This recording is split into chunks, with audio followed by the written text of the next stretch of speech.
Точно с 200 кг суджук за отрицателно време обядваха жители и гости на китното несебърско село Кошарица. Менюто не бе избрано случайно. Това стана по повод празника на суджука, който вече е традиция.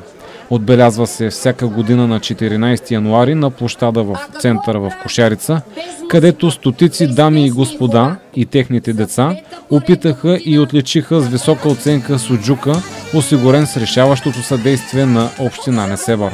Продукцията бе толкова добра, че за близо половин час бе изчерпана. Празникът на суджука в Кошарица се провежда за пета поредна година. За събитието специално пристигна делегация от общинската администрация. Начело на групата бе кметът на община Несебър Николай Димитров, придружен от замкмета по туризъм Лазар Яподжиев. С тях да почетат празника дойдоха още общински съветници и служители на общинските структури. Стана традиция голяма част от културните мероприятия на община Несебър да се провеждат и в съставните селища, тук където в тилова обстановка се подкрепа и туризма, и икономиката на община Несебър.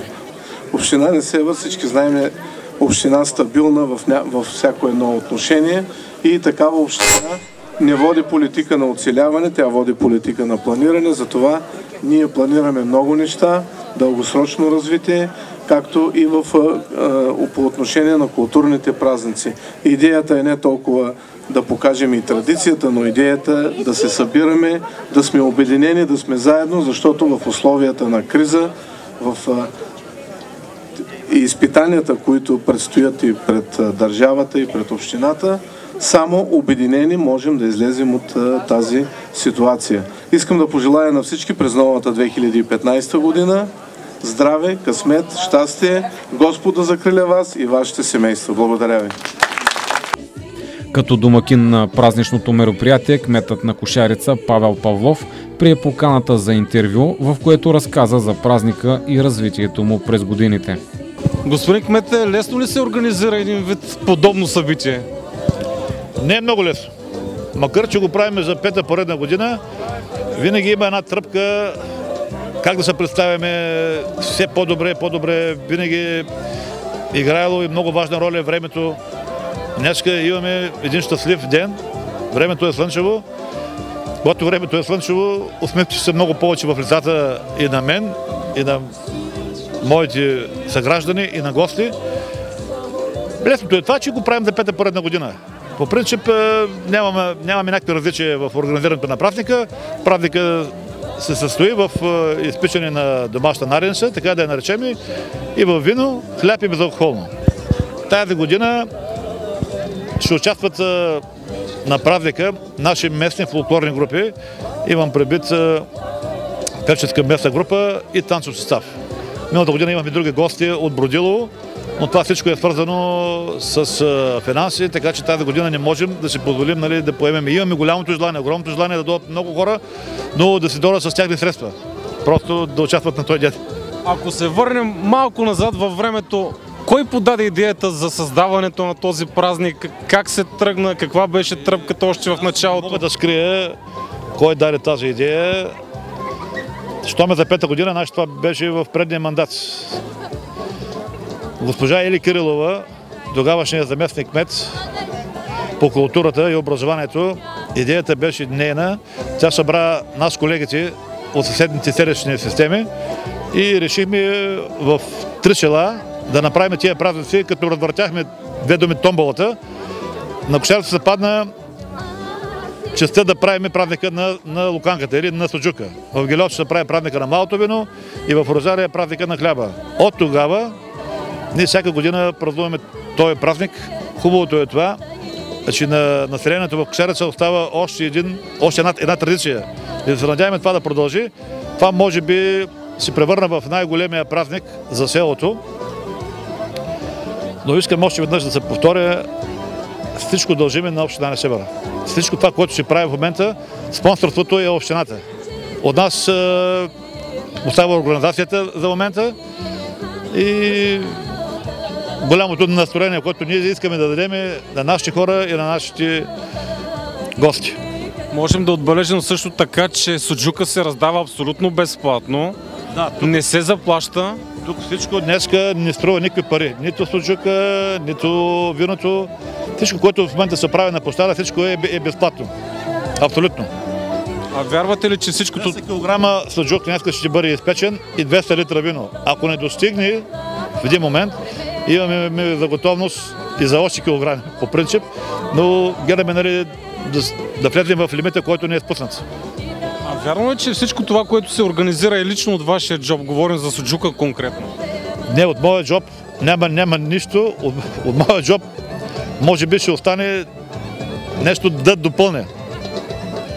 Пожелавам ви този празник да се проточи във времето и традицията да не спира. Аз също пожелавам на нашите съграждани, имам предвид моите жители, нашите жители в село Кошарица и на нашите гости да се събираме на този ден, дълги години напред, да празнуваме този празник. Времето не е проблем. Дали ще бъде много студено или ще бъде много топло. Виждате, правят го и в много студени дни и в сегашния ден е много хубав и слънчев. Така че не е от значение времето какво ще бъде през този ден.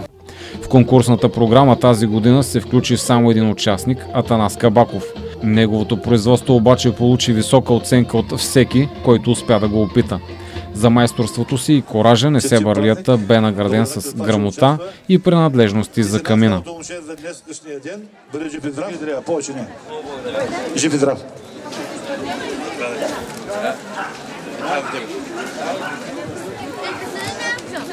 Представи се с няколко думи на нашите зрители. Добър ден, казвам се Атанас Кабаков от град Несебър, на 24 години и участвам за първи път в конкурса. Как се роди идеята да участваш и с какви амбиции си тук? Идеята ми се роди да се спазват традициите, аз обичам състезанията и така, с тези обстоятелства, моето участие. Представяш суджук лично производство. Каква е тайната на добрия суджук? Тайната на добрия суджук е 50 грама свинско, телешко, добри хубави подправки. Това е тайната. Виждаме, че си единствен участник. Какво трябва според теб да се направи, за да има по-голяма конкуренция, да се избере качеството? Според мен трябва по-голяма реклама, плакати или афиши, за да има повече участници. Би ли участвал и втори път?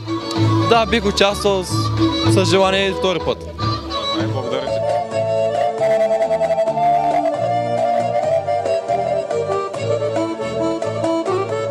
Доброто настроение на веселото множество поддържаха местните певчески и танцови състави към читалище Светлина.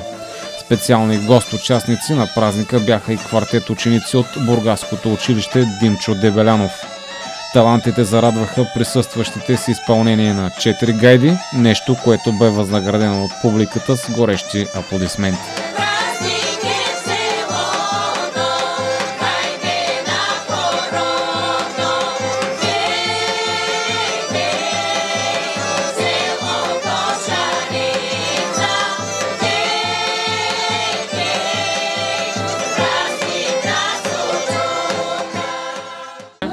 Здравейте, бихте ли дали вашата оценка за празника? Оценката мога да кажа отлична, хубава, добро посещение, хубаво.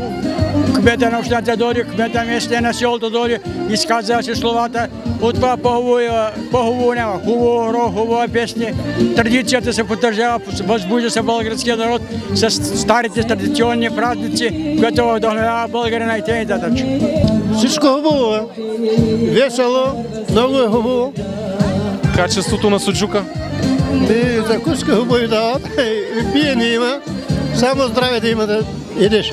За първи път ли идвате? Да, за първи път идем. До година ще посетите ли отново празника? Ще идваме. Идвам всяка година. Хубав е празникът, традицията е хубава. Нека да продължава така. Но виждам тук от Кошарица много малко хора. Повечето са от общината. И то се случи такъв ден, че хората са на работа. И Хубаво е, хубаво е. Аз харесвам такива празници, ядени, пиени, музика и това. Да са живи и здрави младите и да поддържат празниците. Пробвахте ли суджука? Харесва ли ви? Да, чудесно. Всичко е хубаво. Само здраве на народа, само здраве. Оценка за фолклорната програма? Всичко. За мен много е хубаво. Когато бях млада, съм играла, пяла. За мен това е злато сега.